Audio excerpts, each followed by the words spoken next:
Okay gang, so kita ada satu motor skuter yang mana geng-geng skuter mengembalikan zaman kegemilangan korang. Inilah skuter MVX yang terbaru, warna pun latest.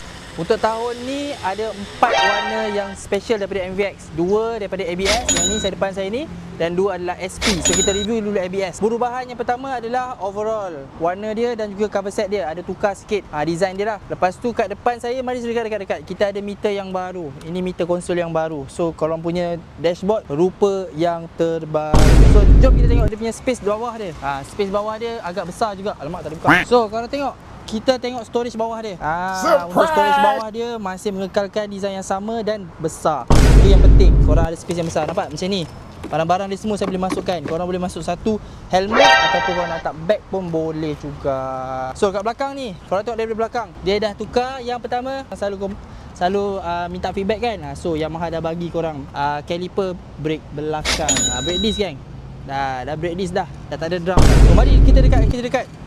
Tengok dari bahagian tepi. Ini antara skuter yang saya boleh kata design aerodynamic yang masih maintain. Korang kalau nak main top speed ke, nak tunduk udang, inilah dia motor dia. So jangan tunggu lama-lama, motor masih ada, ready stock, datang kepada MSC. Ciao.